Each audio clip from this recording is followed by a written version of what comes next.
কালকে বার্থডে সেলিব্রেশনের পর চলে গেছিলাম বন্ধুরা মেলায়। যে মেলাটা দমদমের বিখ্যাত সুরের মাঠের মেলা, সেই মেলাটা।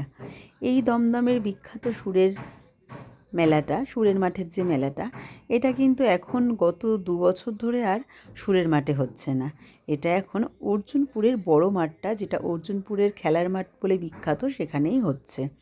আর জায়গাটা ঠিক আমার বাপের বাড়ির সামনেই। মেলাতে কিন্তু সবাই যেতে আমরা ভালোবাসি, ছোট বড় সবাই কিন্তু কম বেশি। প্রচুর বয়স্করাও কিন্তু মেলায় আসেন। আর এই সুরের মাঠের মেলায় একটা জিনিস হলো, এখানে প্রোগ্রাম হয় সন্ধ্যের পর থেকে। ছোটো ছোটো বাচ্চারা নাচ করে, গান করে, তারপরে জাদু দেখানো হয়, অনেক কিছুই কিন্তু প্রোগ্রাম হয় এখানে। আর এখানে কিন্তু তোমাদের প্রকাশনা কয়েকবার বেশ প্রোগ্রাম করেছে। পুরো মেলাটাকে বেশ ঘুরে একটু দেখলাম। সেরকম কিছু কেনাকাটার ছিল না, তবে অনেক কিছুই কিনেছি, কিন্তু কেনার ভিডিওটা বন্ধুরা করতে ভুলে গেছি। তো বাড়ি এসে করলেও ভালো হতো, তাও কিন্তু করিনি।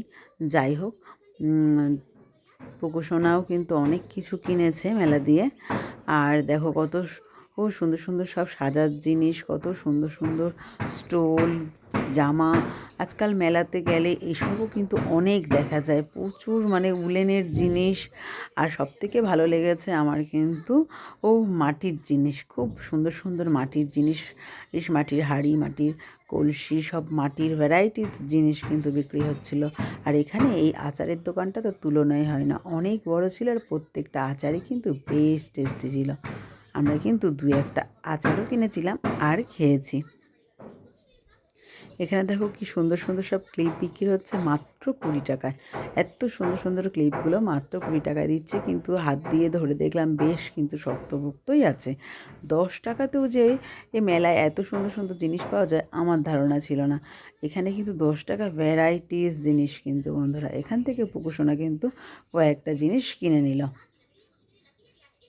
আর শেষে জিলিপি কিনে জিলিপি খেতে খেতে চলে এলাম বন্ধুরা। মেলায় যাব আর জিলিপি খাবো না, সেটা কি কোনো সময় হতে পারে? তো মেলায় গেলে জিলিপি আর পাঁপড় ভাজা কিন্তু মাস্ট, তাই না বন্ধুরা? চলো টাটা।